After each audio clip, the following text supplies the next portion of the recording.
Hey, deserving listeners, 90-Day Fiancé, let's watch. My name is Dr. Kirk Honda. I'm a therapist and a professor. As I always say, since this is a psychology YouTube channel, everything I talk about may contain triggering material. I try to steer away from that or warn people in advance, but sometimes it just kind of veers into that. So watch with care, truly. Talk with your therapist. Let's watch. When Jibri is telling me that Miona is feeling attacked or uncomfortable, I'm concerned that Miona is being fake with us because Miona's not telling this to me. So how am I going to get to know her if she's not going to share how she really feels or what she really thinks? Okay, so Miona goes to Jibri and tells him what the mom said. Jibri is upset, and not only about that, but just it sounds like they might have a general tension and conflict between Jibri and the mom about at least Jibri feeling like the mom is treating him like a 15-year-old, as he said. And instead of the mom being like, oh, okay, sorry, I was just trying to give some friendly advice, or yeah, maybe I came out on a little strong, she is saying, well, now I have even more problems with Miona because she didn't say that to me, and she did. She just said it in a really nice way. She literally said, this doesn't make me feel good. This doesn't make me feel good about myself. Well, not about myself. I don't know exactly, but she said, I think it was the exact phrase, this doesn't make me feel good. I'll do it. Okay. It doesn't make me feel good, but okay. Now, for the mom, is it hard for her to visualize that Miona might be muting her response out of respect and then tells Jibri behind closed doors about how she really feels about it? Like, is that so hard to understand? Now, I wonder if people watching this would think that she's trying to play three-dimensional chess by undermining Jibri's relationship with her by, I mean, I don't think the mom was doing this, but I wonder if people think that the mom purposely provoked Miona. Miona goes to Jibri. She knew Jibri would come to her, and then she would be like, I don't know what you're talking about. I think there's something weird going on there. I don't think that's happening, though. I understand respect and everything else like that, but she just got here. And I'm stressed out, so I'm telling you, please, tone it down a notch with the questions and the rules and everything else. I'm getting married. I got 90 days. I got a lot of pressure. She don't get married in God knows where. So I've been saying this from the beginning that for Jibri, I think he shows evidence that they have a dynamic of him being a 15-year-old and the mom continually being the mom of a 15-year-old, even though he's older. I've been keeping notes. Let's see how old he is. Jibri is 28. So yeah, well beyond 15. And because not only is the mom treating him like a child, not terribly so, but kind of, you could argue a little bit, but also, and Miona by extension, but also Jibri he has a tone of a child. I don't know if I've commented on this in previous episodes, but they've had conflicts on the show already where Jibri he just comes across, instead of saying something like, hey mom, totally get it, but I just didn't appreciate it, and I wish that you just kind of calm down a little bit. I get this is your house, totally get it. But instead, I don't know, his tone is just like, I'm going through a lot right now, mom. Like, geez. I'm not mocking him. I'm just trying to do my best Napoleon Dynamite to emphasize the sort of whininess of it. It's not terribly whiny, but so what that shows me is that they have a relationship like that, and it's easy to look at the mom and say, like, well, how come she's treating him like a child? But, well, when he continues to act like a child, it provokes both behaviors. And if either one of them were to adjust, then the other one would likely change. Now, we don't know. Maybe the mom is really forcing that on him. Usually in these situations, the parent is the engineer of that dynamic, but certainly he, by the age of 28, is playing a role, whether he knows it or not. And that's stressing me out. Everything's stressing out, and then I'm coming back here and you treat me like I'm a 13-year-old. Talking about your laundries, too, whatever y'all had a conversation about laundry. So, Jibri, what are you really upset about? Because I think it's sounding more like you're upset about how you and Miona are doing right now. Yeah, she's Well, I mean, so I propose that preposterous idea that others might say, and then she says that, and then I'm like, well, wait, what? Maybe? What? No. Expecting a lot of and she's not willing to compromise, and she just wants to stay here a month. And now I'm trying to understand, are you really saying what you're saying, or is it her really just trying to start something so she can get out of here quicker? I don't know. It's just a lot. It's a lot of pressure. Has she always put this much pressure on you? Ooh, Mom, you twisting my brain. You doing the therapy kung fu. Okay. This is interesting because that's not a bad way to put it. To be clear, therapists don't mess with people's brains. Hopefully, therapists have become aware and differentiated and have been through enough therapy such that they wouldn't have to manipulate, or they wouldn't feel good about manipulating someone else. They would just be more upfront. I would like to think for myself, for example, that with my profession, that has given me a greater ability, certainly not, I'm not perfect at it, to be upfront with people and just, you hear the way that I role play certain tense conversations. That tends to be the way that I talk because it just, I don't know, it just feels more effective, and I feel more grounded in reality when I talk that way, So, could a therapist use their knowledge for evil? But there's nothing about this. If the mom is manipulating the situation, you don't learn that in graduate school. There's not manipulation 101. It's just not, there's no theory around that.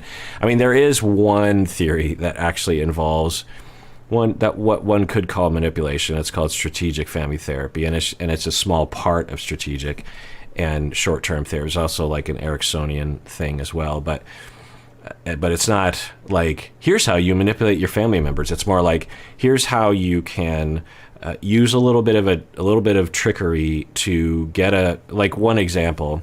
And when I teach this stuff, students always reject it. They're always just like, what? I don't want to get into this business to manipulate my clients, but it is something that if some therapists will use sparingly when there is no other option. Like, if I was treating a family where I figured I only had like a few sessions with them, because sometimes you know that from the beginning, and they're fighting a lot, and I don't have a lot of time to assess, and I don't have a lot of time to treat them, I might, maybe 5% of the time, if I thought that there wasn't a better option, do the following thing, which is, and I've done it before, which is to say to them, we're doing stuff in session, and at the end of the session, and this is an absolute manipulation. I'm not being upfront with the client, and it goes against every bone in my body, but sometimes I'm like, well, I'll see if this works, because maybe it'll help them. It's all about, if I help them in the end, then it's a good thing. And I might say something like, okay, so there's obviously a lot of tension, and everyone in this family really struggles with the ability to communicate in a way that is non-confrontational.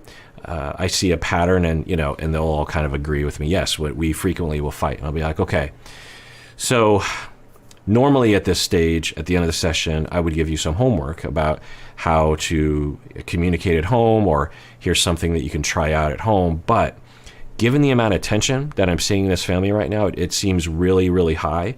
And given the willingness or the skill level that everyone has here regarding having the ability to talk without without being aware of one's emotions, and without emotionally regulating such that you don't get triggered and trigger the other person, my recommendation is that you don't talk to each other until we have our next session next week. So normally I would have different homework, but I just don't think you're ready for it.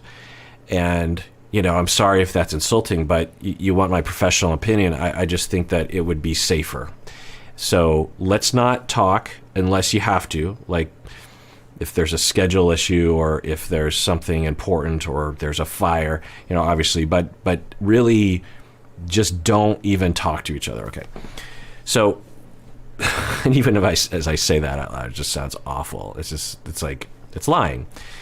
But it is a brand of strategic therapy where you might actually do that, hoping that the client will actually kind of be insulted, and they, as a family, will be angry at you, the therapist. So you're willing to put yourself on the chopping block so it'll benefit the family. And then they're like, we'll show him, we will be able to talk to each other next week. And so when they come in next week and you say, so how did the assignment go to not talk? And they're like, well, actually, we did talk to each other and we had a lot of good conversations contrary to what you were saying.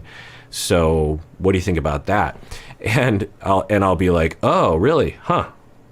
Well, I guess I was wrong, and because it really, it's sort of like trying to Michael Jordan the situation. Michael Jordan was apparently very motivated through his revenge and vindictiveness, his like hostility towards other people, which has a personal knife in the heart. If you don't know Michael Jordan, well, of course you know Michael Jordan. He, one year, the Seattle Supersonics in Seattle, rest in peace, they were doing really well, and it was expected that they were going to take the championship. They made it to the championship, and they played the Bulls with, Pippen and all those folks, including Michael Jordan. And apparently the coach saw Michael Jordan in a restaurant, and apparently Michael Jordan saw the Supersonics coach, and apparently Michael Jordan saw the coach and felt like the coach was blowing him off, and then Michael Jordan decides, I'm going to destroy that game, Sonics tomorrow because that coach snubbed me in a restaurant. And then he did proceed to completely wipe the floor with the Sonics, which was a big sad moment for me in my life. Sean Kemp, Gary Payton, Jetliff Shrimp, all those folks. And it's just like, So you can use that against people and you can get them to do it. Now, but I would say in every town, you would have maybe one therapist out of 100,000 that even knows about that intervention and would use it. So if you ever go to therapy, it's very unlikely that anyone would ever use it. But anyway, so I just want to say, he's like, well, you're using your therapist kung fu on me, and it really just hurts me that I feel like people think that about us, because I would like to, I would want people to know that I hope we're the least likely people to do that sort of thing. Now, having said that, is the mom doing that? My mom knows all the tricks of the trade when it comes to psychology and therapy. She knows it all. But I don't want her to do that to me. I want her to be my mom, especially in this time of need, and I don't need her therapy. Jibri, I'm asking questions that are about caring about you, loving you, wanting you to have the best life, and wanting you to have a partner that is good for you. Not because I don't trust you, but because love does all kinds of things to us. Yeah, all that is great. If she came from that space this entire time, I think, yeah, I could absolutely stand behind that. And I'm guessing for Jibri, that would help. It's like, oh, okay, yeah, I can see that. So maybe by saying that, that helps. Love can keep us from seeing some things that later on we're like, oh my gosh, how did I get into this? But I'm being slow on this process. Marrying someone in 90 days is fast. Right, but guess what? I live a fast lifestyle. Okay. So if, I don't know, but that I think this is one of those moments where she's momming him and he's teenaging her. She's saying 90 days is fast, as if he doesn't know that. He know whenever. So one thing to think about whenever you're talking with someone, whether it's a kid or a spouse or someone or a client, and you find, take a second to think about, am I saying something that's super obvious? Because if I am, why am I saying it? And it can be insulting, to say something to someone that they already know, because it hurts. It implies, so you think I'm a complete idiot that doesn't understand how long 90 days is, and that might be, of course I understand. But then he doesn't help by saying, well, I live in the fast lane, Mom. And it's like, that's what a child would say, well, when you earn money, you got to save it because you have bills to pay. Well, I live in the fast lane, Mom. It's like, that doesn't inspire adult confidence in someone. If you said something like, yeah, Mom, totally get it. Thanks, Captain Obvious. I understand. And yes, I appreciate you care about me, but we love each other and I feel good about it. So you're just going to have to trust me on that. And maybe I'm making a mistake, but I've thought about it a lot. I don't want to ruin my life, but I love her and we're good together. And I think, something like that. Of course, he shouldn't be put in that position. He's a 28-year-old man. He can make his own choices, but I'm just trying to point out how both people usually participate in the overfunctioning, underfunctioning dynamic. And of course, when you treat someone like that, they become an underfunctioner because they're never allowed to just think for themselves. And they're often doing things in opposition to you out of some immature way of trying to find themselves, which isn't a way to live your life. You need to think about how you're supposed to be living and whether or not it's going to work. You shouldn't be doing things in opposition to your parents. But when you're 13, you do that. I'm wearing this outfit because my parents don't like it, and ha ha ha. Or I'm going to become a Republican because my parents are Democrats, ha ha ha. Whatever it is. And that's a way that children will find their identity at first because they can't find an identity and they're desperate. So they're I'll just do what my parents don't do. And that defines myself. And so at some point you have to actually create a dynamic where there isn't this, such that this person can actually breathe and go like, well, okay, if there's no longer someone being the responsible voice, I have to be the responsible voice. You're going to hear from people who care about you when they're concerned, they feel like you're going to run into a brick wall. All right, well, if I run into the brick wall, guess what's going to happen? I'm going to pick myself back up, dust myself off, and keep running. Like, life could end tomorrow. Jibri, that is so disrespectful. It's not disrespectful. It is. Disrespectful? I mean, what? So she, you could argue that it's unwise, but there wasn't, I kind of liked his response. He's like, I recognize that I could hit a brick wall, but you know what? If that happens, then I'll figure it out. That's what being an adult is. Being an adult doesn't mean you don't do anything. It just means that you recognize that you do the best you can, and when you make a mistake, you start over or you figure it out, So, and I think what he's saying is, this is what, now, again, he's not inspiring confidence. He should say something like, Mom, I understand what you're saying, and I've thought about it. I won't break it down for you, but yes, it is fast, but I'm very sure that this is going to work. You don't know how we are together. We're great together, whatever.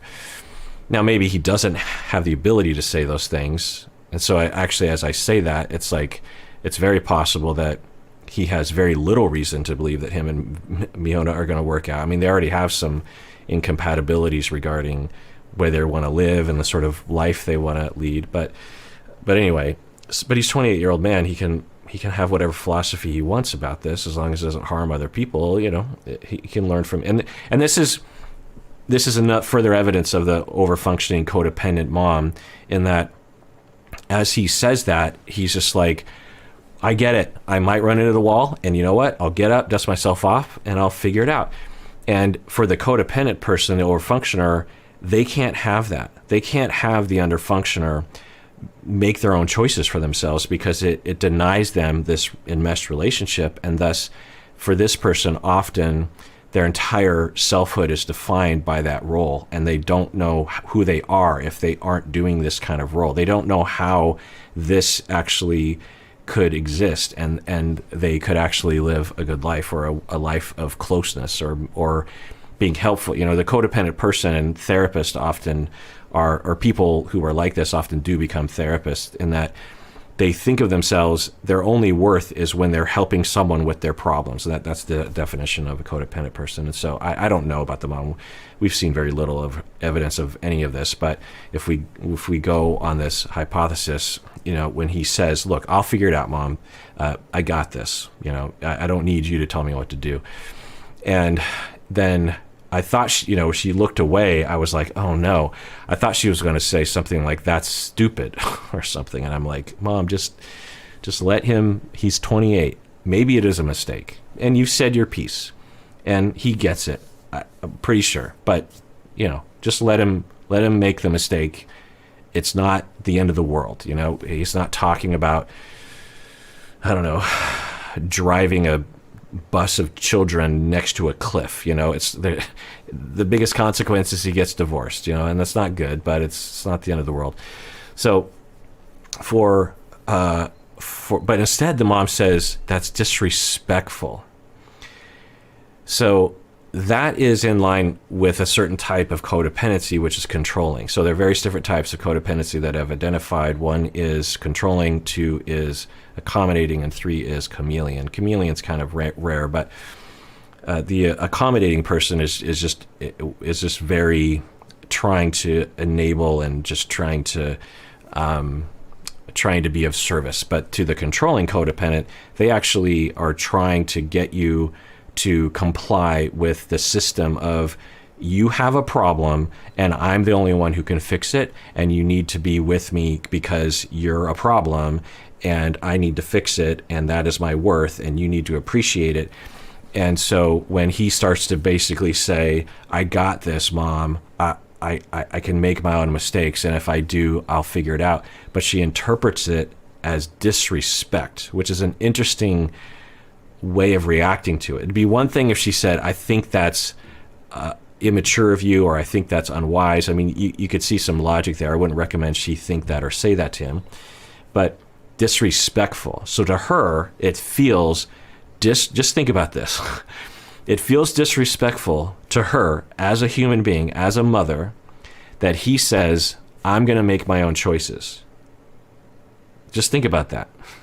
And for you people out there who have been in enmeshed relationships like this, you can relate to that. That as you try to extract yourself from the enmeshment, the person will, in this very weird, illogical way, will accuse you of being a horrible person because you're making your own choices and you want the normal freedoms that someone your age should have. Like it's harmful to this person. It feels like you're doing something to me. It's interesting, right? It's just me, Mom. Because It's just when me. you fall and you get hurt, that hurts the people that love you. That's why we are asking these questions. And the weapon of the enmeshed parent is shame and guilt. Guilt tripping is the primary bomb that they will drop. They don't use it all the time, but when things start to actually change, that's the bomb that they will drop. She just said, you making your own choice of whatever it is, including marrying someone that you love, is disrespectful to me because your life is definitely going to go down the tubes, and then I am going to be affected by that. Just think about it. There's some logic there, and of course you could cherry pick some possible futures where that would be true, but of course that's on the mom. She can decide to not be affected. She could be like, look, if you're going to make this choice, I'm going to protect myself by saying I don't want you living here, or I don't want to have to pay for a huge wedding just for you to get divorced a year later or something. Like, you can protect yourself, but to give him essentially a message of, I'm your mother and you will listen to me, the two of you, and you are, and by the way, I don't feel good about this ever, but particularly when I'm talking about another therapist, So let me just throw out some possible, because oftentimes these individuals will email me, and I wouldn't be surprised if she emails me, because, and if you're out there, feel free. And if she emails me, I'm guessing she'll say something like, because they often do, that, look, yes, those things happened on the show, but the editing and the way that they sort of created these scenarios kind of made this situation happen. But yeah, in reality, I'm not really that way, or something like that. Some explanation around how the way it looks isn't the way it is in reality. So I could absolutely allow for that. Absolutely. But the whole thing about me watching the show and posting it on the internet for y'all is not to say anything about these individuals, really. I always say I'm speculating because, one, I am. Two, I don't even know if what we're seeing is reality, right? We don't know. And I never assess people based on watching a television show. I assess people in real life, you know? So by me talking about the mom in this way, I'm not talking really about the mom. I'm talking about the way it looks, which could be false. And the usefulness of that is for y'all in your own therapy to use this information, and for you clinicians out there to use this information, because it's just, we could even just be watching a fictional movie, right, and still say these things. That's what I'm saying. I'm not saying anything about her directly or any of the people on the show. I'm using it as data as for my life and your life. Right? Well, you're not going to always be there to pick me up. No, I'm not. I got to pick myself up. That's why I'm if learning Miona's this. the one who's supposed to be there with you, to be there when you pick yourself up, then I got to know that she can do it. Do what? Do the work. That she's not going to sit there and expect everybody else to do the work for her because she's pretty or shows her breasts. Whoa, that escalated quickly. I don't even know what she's talking. I want to rewind this because I feel like I don't know what she's even talking about at this point. So let's. I really don't even know what she's talking about. That's why we are asking these questions. That's why we're concerned. I understand that. Right? But you're not going to always be there to pick me up. No, I'm I not. got to pick myself up. That's why I'm if learning Miona's this. the one who's supposed to be there with you, to be there when you pick yourself up, then I got to know that she can do it. Do what? Do the work. Right. I think what she is now kind of shifting to is if you're rejecting me, this is a guess, then someone else has to be your mommy. And so if you're going to say, I can't be your mommy, because that's what you're saying right now, that you're going to make your own choices, which is disrespectful to me, then someone else has to be your mommy. And she has her breasts out, so she can't be your mommy. I mean, I'm exaggerating for effect, but I think that's the message she's trying to say, because she's basically saying that, you know, if you're not going to let me control you, someone else has to, I think is what she's saying. Jabri. I'm not sure I can support Jibri marrying Miona right now, or even in these next 90 days, because I don't know Miona yet. It makes me wonder how real she can be with people.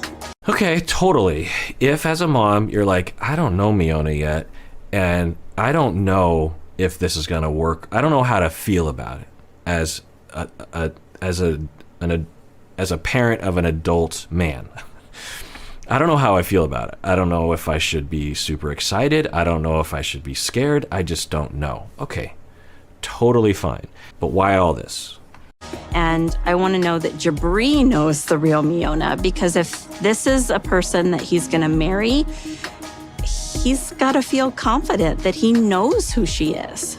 Now, I've talked about this before, like with Nicole, with who else? With Asuelu, with other people that come across childish.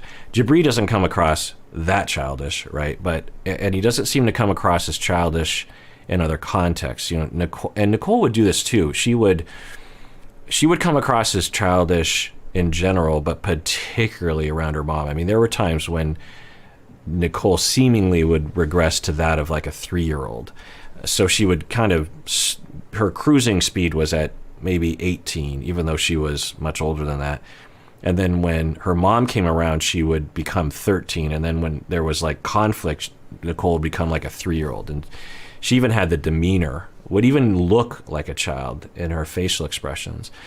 And I'm not saying Nicole is wrong for this or somehow stupid. It's a dynamic that was created in that family system and goes way back and was perpetuated by seemingly the patterns of that whole family. And it wasn't just the mom, it was the younger brother who was, I don't know, 10, 15 years younger than Nicole, and talked to Nicole as if he, the younger brother, was her father. I remember noticing, like, wow, like everyone in this family has agreed to the delusion that she is a child when she is not. Now, she acts like a child, but it all works in concert with each other. And if no one changes, then it doesn't change. And so so Jibri is kind of in that direction. He's no Nicole. He's I don't even think he's a Swelu, and Asuelu had some pretty immature behavior as well. I just remember that one time when his son was having a birthday party and Asuelu was like butthurt and like locked himself in the bedroom the entire party and wouldn't come out, even though they were like, come on. And he's like, no, I'm not going to.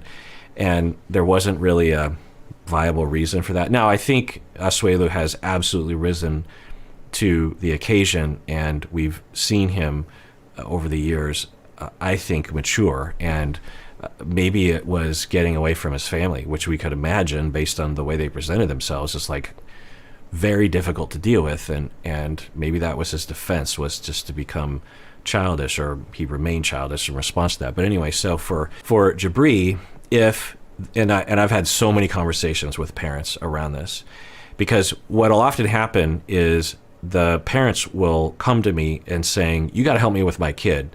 He's 28 and he's totally immature and he's not making good choices. And I will try to get the 28-year-old in, and he won't want to come in because he's just like, no.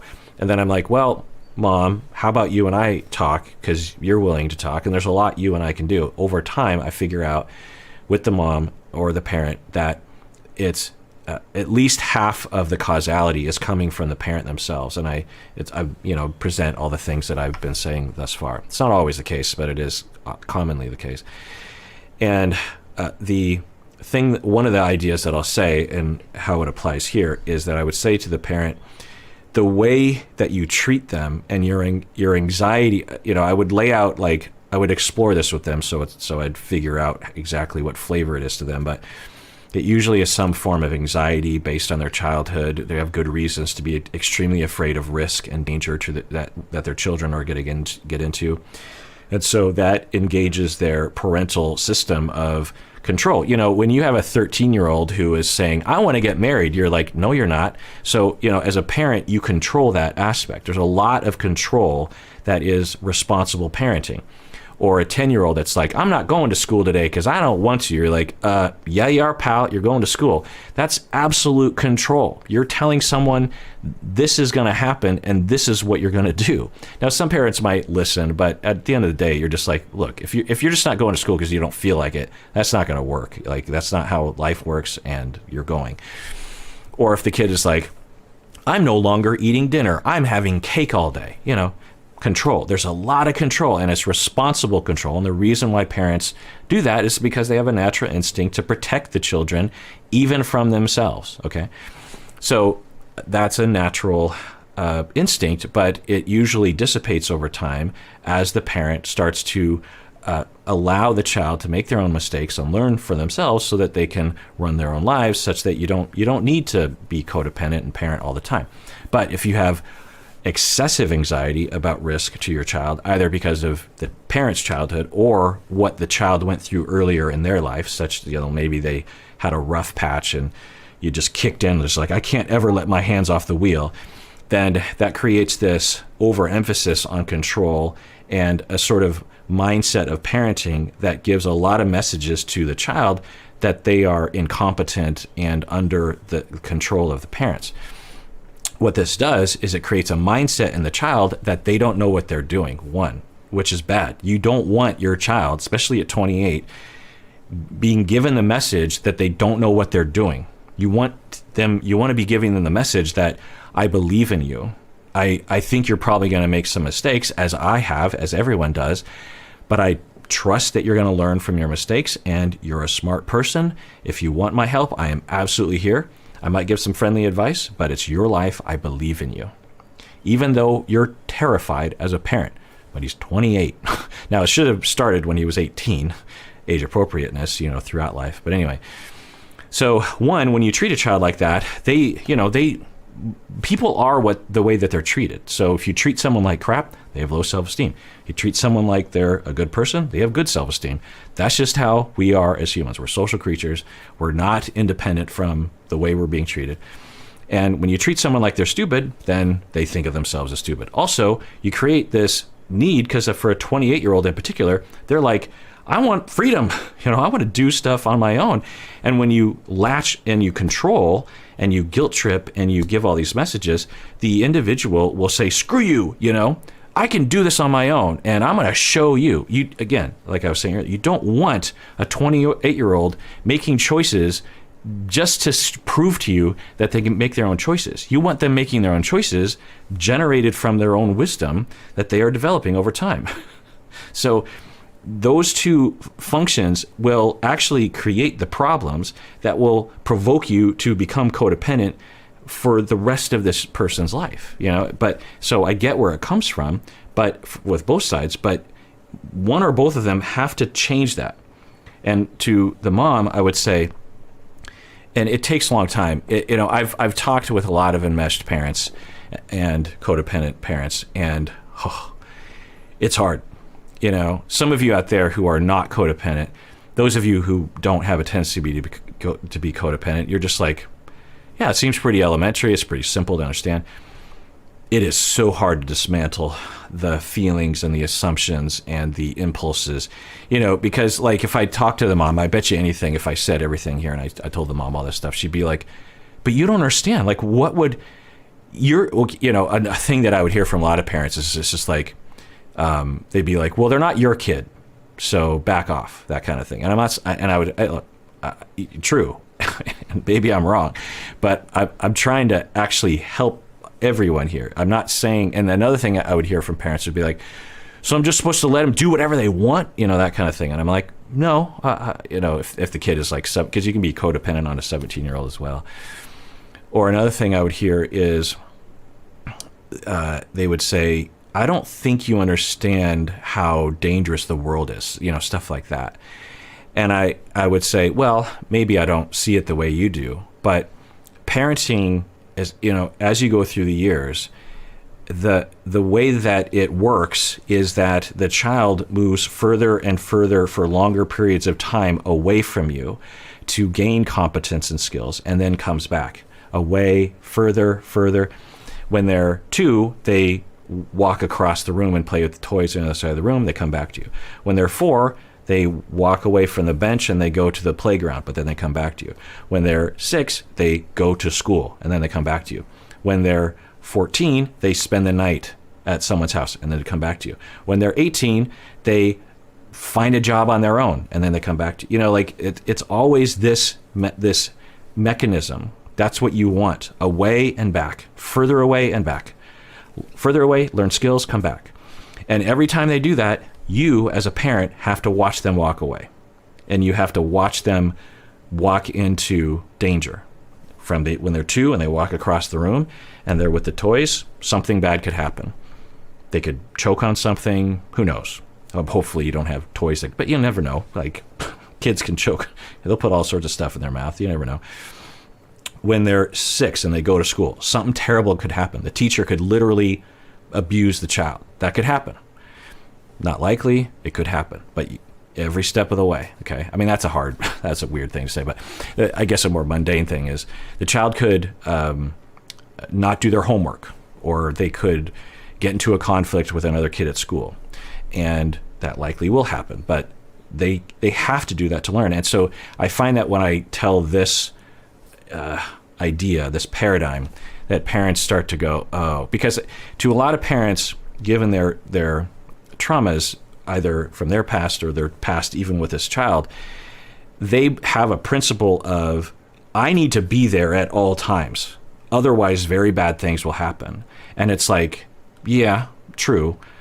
But how are they going to learn? There's two functions. There's the saving them and letting them make their mistakes. You need both to raise a child that knows themselves, feels safe to come back to you for help, and feels that you believe in them, but also is able to become an adult, to learn, to have wisdom, to have competence. And I feel like Jibri is asking for that very explicitly. Mom, I can do this. I'll figure it out. If I make a mistake, I'll adjust. And the mom is like, that's disrespectful. Let me make the mistakes. If you think I'll make a mistake, which is how I'm taking this, let me make it. And then he says that, which is the cherry on the top of the cake that I just baked and put on the internet. All right, well, if you didn't already, we have merch, and I am on Cameo. You can click the links below, and those are fun things to do. My dog is currently walking around in some merch, and everyone out there, please take care of yourself because you deserve it. You really, really do.